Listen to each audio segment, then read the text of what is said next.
তাহলে মাধ্যমিকে proper form of verb কত নাম্বার থাকবে? 3 নাম্বার।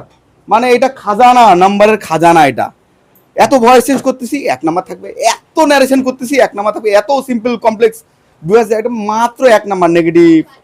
হ্যাঁ, কিন্তু কিন্তু এইখানে কত থাকবে? 3-এ 3। তাহলে আমাদেরকে ভার্বের ফর্ম নির্বাচন করতে গেলে লাইনটা দেখতে হবে, লাইনটা খুঁটায় খুঁটায় পড়তে হবে। হুট করে দিলাম, টিক মারি দিলাম, তা কিন্তু হবে না। এখানে 3 নাম্বার থাকে, মানে মোস্ট ভাইটাল নাম্বার এই জায়গাটা। কিন্তু এইটা শিখতে গেলে আমাকে কি ভার্বের ফর্মটা দখলে আনতে হবে। আচ্ছা, প্রথমটা যেটা আছে, এই যে প্রথমটা, এটা মাধ্যমিক কত সালে এসেছিল? 2025-এ। কি বলেছে? It dash was drizzling, had been drizzling, is drizzling continually for hours together. আচ্ছা, এখানে কি বসতে পারে তোরা বলতো? কোনটা বসবে এখানে? কি বলছে? হ্যাঁ, ফর আওয়ার্স, মানে কতক্ষণ ধরে চলছিল। তাহলে বৃষ্টিটা কিছুক্ষণ ধরে চলছিল। তাহলে আর একটা জিনিস দেখে আমি চিনতে পারবো, যখন দেখবো ফর অথবা সিন্স, তাই না? যখন দেখবো ফর অথবা সিন্স, তাহলে এখানে খেয়াল কর, এখানে কি আছে? ফর, তাই তো? তাহলে ফরই থাক আর সিন্সই থাক, তাহলে কি বলবে? কোনটা হবে? হ্যাজ বিন অথবা হ্যাড বিন। এখানে তো হ্যাজ বিন নেই, তাহলে অতীতকালে কিছুক্ষণ ধরে বৃষ্টিটা চলছিল, সেই জন্য এখানে বসলাম হ্যাড বিন ড্রিজলিং। কার মাথায় ঢুকলো না? এখানে কেন হ্যাড বিন বসলো? এটা কি হয়ে গেল? পাস্ট পারফেক্ট কন্টিনিউয়াস টেন্স হলো। এটা কোন টেন্সে আসলো? পাস্ট পারফেক্ট কন্টিনিউয়াস টেন্স গেল। তাহলে এই যে বাক্যটা, সেটা পাস্ট টেন্সে চলতেছে। এইবার পরের লাইনটা পড়ি, কি বলছে? যে ফ্রম, আবার দেখ, ফ্রম মর্নিং, এটা বোঝা যাচ্ছে কখন থেকে চলতেছে? সকাল থেকে। তাহলে এই যখন ফ্রম থাকবে, সিন্স থাকবে, তাহলে কি বসবে? Past perfect continuous, present perfect. তাহলে এখানে একটাই বোঝা যাচ্ছে, হ্যাড বিন ড্রিজলিং হবে। হইলো? এটা বোঝা গেল তো? তারপরে কি বলছে? বাট ইন দ্য আফটারনুন, কিন্তু বিকেল বেলায়, the wind gross up going up. Grew up, কেন গ্রিউ আপ হবে? কারণ পাস্ট টেন্স তো। গ্রো এর পাস্ট টেন্স কি? গ্রিউ। তাহলে এইটা তো পাস্ট টেন্সে চলছিল, বৃষ্টিটা কিছুক্ষণ ধরে চলছিল বিকেল বেলা। But in the afternoon the wind, কি হলো? বৃষ্টিটা মানে সরি, হ্যাঁ, but in the afternoon the wind grew up, আর একটু বাড়লো, তাহলে বেড়ে গিয়েছিল। এটা পাস্ট টেন্সে আসলো। তার মানে এই বাক্যটা যে পাস্ট টেন্স, আমাকে প্রথমে আইডেন্টিফাই করতে হচ্ছে। তারপর আমি কি বললাম? এখানে গ্রোস আপ, এটা প্রেজেন্ট টেন্সে হবে না। তারপর হচ্ছে এখানে গোয়িং আপ, এটাও হবে না, এটাকে পাস্ট টেন্স আছে, কি গ্রিউ আপ। তাহলে কি হলো? এই বাক্যটা পাস্ট টেন্সে আমি আইডেন্টিফাই করলাম, তারপরে আমি এটা বুঝলাম এটা কি হবে? গ্রো এর পাস্ট টেন্স কি? Grew up. আচ্ছা, তারপরেটা কি হবে? Then comes, had came the storm while heavy gust। এখানে কি হতে পারে? অবশ্যই এটা কি হবে? আচ্ছা দাঁড়া, কি হয়েছিল? বৃষ্টি হয়েছিল না? দ্য উইন্ড, হ্যাঁ, হ্যাড কেম দিতে পারি, আমি পাস্ট পারফেক্ট টেন্সে দিতে পারি, হ্যাড কেম দিতে পারি। খুব ইম্পর্টেন্ট। এটা হচ্ছে গিয়ে কত? 2025 এসেছিল। ঠিক আছে, এবার তুই আয় তো, বোর্ডে তুই আয়, বোর্ডে বোর্ডে আয়। আমার ব্লু পেনটা কোথায় গেল? ব্লু মার্কারটা কোথায় গেল রে? ওইখানে আছে, ধর ধর। হ্যাঁ, একটু দেখে নে সবাই, একটু দেখে নে। আচ্ছা, রিনা হু কি আছে? কি অপশন আছে বল? এখানে কি অপশন আছে? হ্যাঁ, কোনটা হবে এখানে? কি অপশন আছে? আচ্ছা, কেন হ্যাজ বিন বসলো? ফর, কি বলে? Ill for a month. এই কত মাস ধরে অসুস্থ রে রিনা? তাহলে যখন কোনো কাজ অতীতকালে কিছু সময় ধরে চলতে থাকে, সেক্ষেত্রে কি সেটা হ্যাজ বিন, হ্যাভ বিন। তাহলে এখানে কি বলছে? রিনার সাথে কি হবে? হ্যাভ বিন হবে না হ্যাজ বিন হবে? হ্যাঁ, হ্যাজ বিন। তাহলে রিনা কি হবে? Has been ill for a month. তারপর কি হচ্ছে? উইল ভিজিট আছে, ভিজিটেড আছে, তারপর হচ্ছে had visit the doctor last Monday বলতে, হ্যাঁ, ভিজিটেড। হ্যাড ভিজিট হবে না, ভিজিটেড হবে। তাহলে কি করেছিল? ডাক্তার ভিজিট করেছিল। তাহলে এটা পাস্ট টেন্সে বোঝা যাচ্ছে, তাই না? ওই যে লাস্ট মানডে, গত সোমবার। তাহলে গত সোমবার বলতে কি? এটা পাস্ট টেন্স। তাহলে এটা কি বসিয়ে দে, ওখানে রাইট দিয়ে দে। হ্যাঁ, তাহলে কোনটা হবে? ওই ভিজিটেডটা, শুধু ভিজিটেড, এইখানে ভিজিটেড হয়ে গেল, ভিজিটেড। এইবার তারপরে কি আছে? দ্য ডক্টর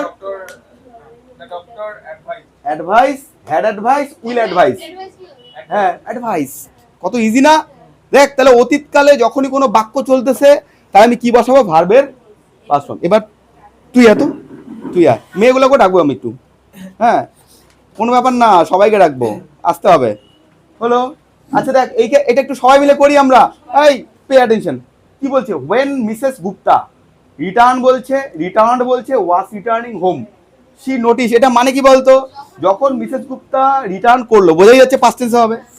শি নোটিস হ্যাঁ রিটার্ন হোম, হ্যাঁ শি নোটিস, এখানে কিন্তু প্রেজেন্ট টেন্স আছে, তাহলে আগে আমাকে পাস্ট টেন্স তো বসাতেই হবে। শি নোটিস কি করলো, অ্যাট ওয়ান্স, ওই মুহূর্তে, দ্যাট, তাহলে এখানে কি বসতে পারে, রিটার্ন, হ্যাঁ তাহলে ওখানে টিক দিয়ে দে।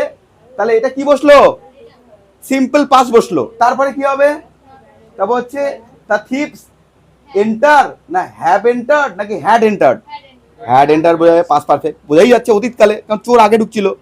Had entered the house during her absence, তার অনুপস্থিতি। তারপর কি বলছে, the local police station was informing, না হ্যাড ইনফর্ম না ওয়াজ ইনফর্ম, হ্যাঁ জানানো হয়েছিল, সেই জন্য কি হইলে হবে, ওয়াজ ইনফর্ম। এই যে বললি তুই পারবি না, পারতিস, আয় তুই আয় এবার, আয়, আরে কোনো ব্যাপার না, আমি হেল্প করবো তো, কেন এই এত লো কনফিডেন্স কেন তোর মধ্যে, আয় তো বাবা তুই আয় তো, দেখ ছেলেদের মধ্যে কত কনফিডেন্স, মেয়েরা তোরা মানে ডুবাবি, আয় আয় আয়।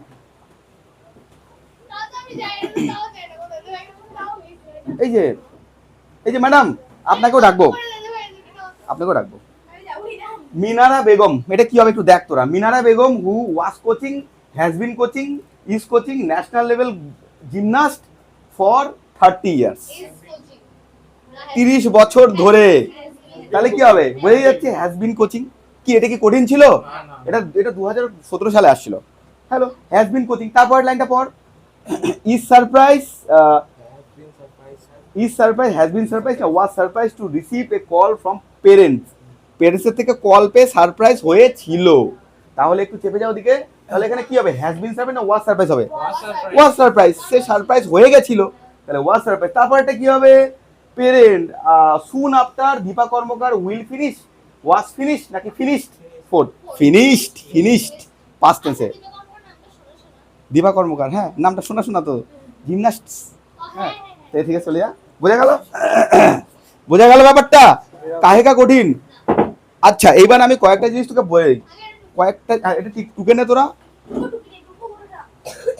ভিডিও হচ্ছে দেখে নিস, কোনো অসুবিধা নেই, পরে ইচ্ছা করে না, আচ্ছা টুকে নে, আমি তোদের ততক্ষণে কয়েকটা জ্ঞান দিতে থাকি ভাবের ফর্মে, সবসময় বলতে মোডাল ভাবগুলো দিয়ে থাকে, মোডাল যেমন should, would, could, will, shall, can, could, may, might, সেক্ষেত্রে প্রেজেন্ট টেন্স বসে। অতীতকাল কি করে নির্ধারণ করব, যখন কোনো কাজ অতীতকালে চলবে, অতীতকালে সংঘটিত হবে, সেক্ষেত্রে অবশ্যই বাক্যটা কি বসবে, পাস্ট বসবে, বোঝা যাচ্ছে, লাস্ট মানডে, লাস্ট সানডে। আর যেই কাজটা হয়নি, যেই কাজটা হবে, tomorrow, the next day, the next month, সেক্ষেত্রে উইল বসবে এবং তারপর ভার্বের সাথে উইল গো। যেমন যদি বলি একটা বাক্য যে উই ড্যাশ গো থাকলো ব্র্যাকেটে দার্জিলিং নেক্সট ইয়ার, ওয়েন্ট হবে না, উইলের সঙ্গে গো হবে, we will go to Darjeeling next year, পরের বছর। তাহলে আমি বলি তোদের না বেশিরভাগ ক্ষেত্রে কি আসবে, সিন্স আর ফর থাকলে কি বসে, মারে, হ্যাঁ প্রেজেন্ট টেন্সে সেটা যদি হয় তাহলে প্রেজেন্ট পারফেক্ট কন্টিনিউয়াস হবে, have been doing, has been ভার্বের সাথে আইএনজি বসবে, সিন্স আর ফর থাকলে। তোদের ওই ধরনের মানে তোদের ভার্বের ফর্মে বিশেষ করে সিন্স আর ফর যুক্ত আসবে, অপশন দিয়ে দিবে। সেটা কি করে বোঝায়, খুব ইজি, সিন্স অথবা ফর মানে কোনো কাজ কিছু সময় ধরে অতীতকালেও চলতে পারে এবং সেটা বর্তমান কালেও চলতে পারে, সেটাকে সেক্ষেত্রে আমরা কি বসাবো, প্রেজেন্ট পারফেক্ট কন্টিনিউয়াস টেন্স অথবা পাস্ট পারফেক্ট কন্টিনিউয়াস টেন্স। কি ফরম্যাটটা, এর ফরম্যাটটা হচ্ছে হ্যাজ অথবা হ্যাড, তারপর বিন, তারপর ভার্বের সাথে আইএনজি। আচ্ছা আর একটা জিনিস, থার্ড পারসন সিঙ্গুলার নাম্বার থাকলে ভার্বের সাথে কি বসে madam, third person singular number থাকলে ভার্বের সাথে কি বসে, এস, তাই না, এস অথবা ইয়েস। যেমন রামের সাথে বসবে ডাস, আয়ের সাথে বসবে শুধু ডু, তাহলে তুলো রামের সাথে ডাস বসবে, আবার দে এর সাথে কিন্তু ডু বসবে, কারণ সিঙ্গুলার থেকে প্লুরাল হয়ে গেলে সেক্ষেত্রে আমার প্রেজেন্ট টেন্সে ভার্বের সাথে এস বসানো কোনো প্রয়োজন নেই। ঠিক আছে দিয়া, একটু জানলাটা আরেকটু খুলে যেত, যতক্ষণ আলো পায় আর কি, ন্যাচারাল আলো মতো কোনটাই হতে পারে না, হ্যাঁ ওই পাশটা একটু হ্যাঁ এ করে দেয় যাতে ওই আলোটাও আসে, হ্যাঁ ঠিক আছে হলো, বোঝা যাচ্ছে। এই কার মাথায় ঢুকলো না বল, আমি আবার বুঝিয়ে দিচ্ছি। এই বোর্ডে যেই ভার্বের ফর্মগুলো, মেয়েদের মধ্যে খুব লো কনফিডেন্স দেখছি আমি, ছেলেরা কিন্তু আরামসে উঠে এসে করে যাচ্ছে বোর্ডে। তোদের বোর্ডে এত হিচকিচানো কেন, আমি তো তোদের আই এম হেল্পিং ইউ না, you don't have to worry, তোদের চিন্তা কি, আমি কি অন্য টিচারের মতো ধমক দিই নাকি তোদের, বা বুঝাই দেই না, এরকম যতবার বলি ততবার বুঝাই দিব।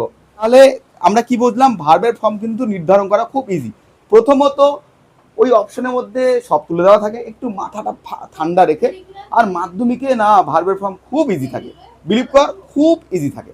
আর একটা জিনিস কি, একই বাক্যে যখনই প্রথমবার একটা পাস্ট টেন্স হয়ে যাবে, পরের বার কিন্তু আমি আর পাস্ট টেন্সে ইউজ করতে পারবো না, যদি অ্যান্ড ফ্যান না, মানে যদি বাক্যটা কম্পাউন্ড না হয়। একই বাক্যে চলতি লাইনে দুবার আমি পাস্ট টেন্স ইউজ করতে পারবো না। তাহলে এগুলো দেখেই আরামসে এই ভার্বের ফর্ম নির্ধারণ করা যায়। 3 নাম্বার থাকে, এটা ছাড়লে মাধ্যমিকে তোরা খাজানা ছেড়ে দিবি। এটা আর গ্রুপ ভাব, এই চিন্তা কর, এই 3 আর গ্রুপ ভাবে 3, 6 নাম্বার হাতের মুঠায়। 6 নাম্বার যদি হাতের মুঠায় থাকে তাহলে আর কি লাগে, তাহলে তো দারুণ, তাই না? আর বাদ বাকি গ্রামারগুলো আমরা আরামসে করতে পারবো। ঠিক আছে, তাহলে এই ক্লাসটা আমি এখানেই শেষ করে দিই।